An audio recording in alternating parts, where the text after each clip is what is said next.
Hello everyone, welcome to this channel. I am Sahil and today I am going to analyze and talk about Nifty for this week. So without wasting any time, let's start the video. तो start करते हैं Nifty के weekly time frame के साथ। तो if you can see on this particular area हम almost एक साल से यहाँ पे सपोर्ट और रेजिस्टेंस दोनों ले रहे हैं। इस बार भी हमने लास्ट टाइम की तरह ही यहाँ पे आके थोड़ा सा रेजिस्टेंस लिया है जो कि आज का डे था इस वीक का स्टार्टिंग। तो अभी इस इस पर्टिकुलर एरिया के पॉइंट ऑफ व्यू से हम अभी रेजिस्टेंस पे खड़े हैं।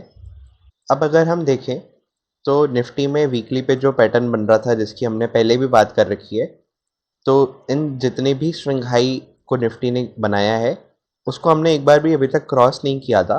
और हमारे जो सबसे रिसेंट का जो स्विंग हाई है जो कि ये है उसके हम बिल्कुल नियर आ चुके हैं।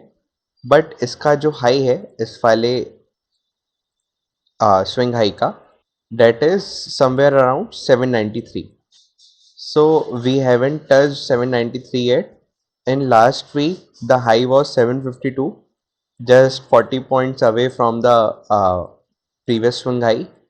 तो हमें इस पर्टिकुलर प्राइस पे ध्यान देना है कि निफ्टी यहाँ पे क्या कर रहा है, because this is a very important zone which we will talk about in the smaller time frame. So this was about Nifty on weekly time frame.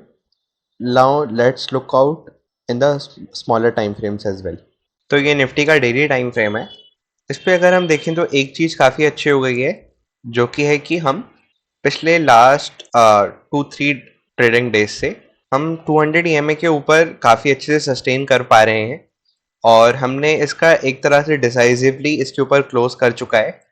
अब अगर हम देखें तो हमने इस 200 EMA को ब्रेक किया, उसके बाद हमने यहाँ से ऑलमोस्ट 200 टू 250 पॉइंट्स का यहाँ से मूव दिया और अब हमने आज के दिन पे एक स्लाइटली रेड कैंडल और स्लाइटली बियरिश कैंडल बनाई है, बिकॉज लास्ट में काफ़ी रिकवरी आ गई यहाँ पे, तो हम इसको बियरिश कैंडल नहीं कहेंगे।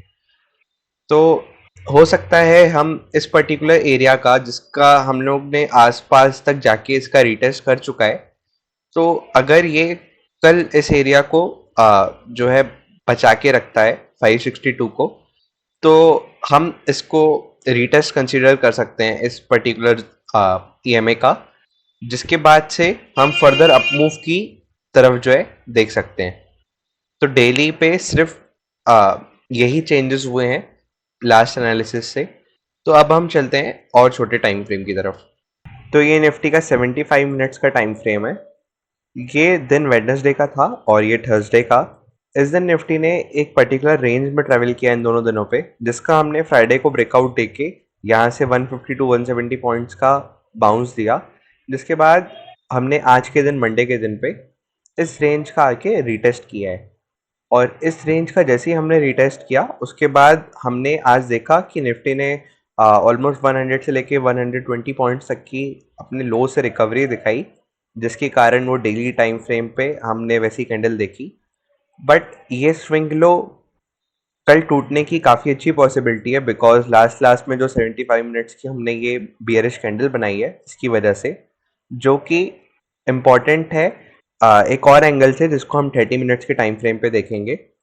अब अगर 75 मिनट्स पे अगर हम और देखें तो अगर इस वाले एरिया को जो कि आज का स्विंग लो बना था निफ्टी में, अगर इसको हम कल ब्रीच कर देते हैं तो हम दोबारा से इस रेंज में आ जाएंगे, जिसके अंदर हम काफ़ी चॉपीनेस देख सकते हैं निफ्टी में।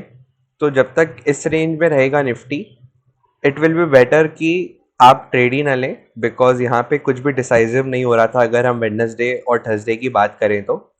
फिर इसके नीचे अगर हम जाते हैं इस रेंज पर्टिकुलर रेंज के नीचे, तो फिर हम एक बियरिशनेस देख सकते हैं मार्केट में, बिकॉज ये काफ़ी बड़ा गैप है जिसको हम फिल करने के लिए एक पॉसिबिलिटी रहेगी।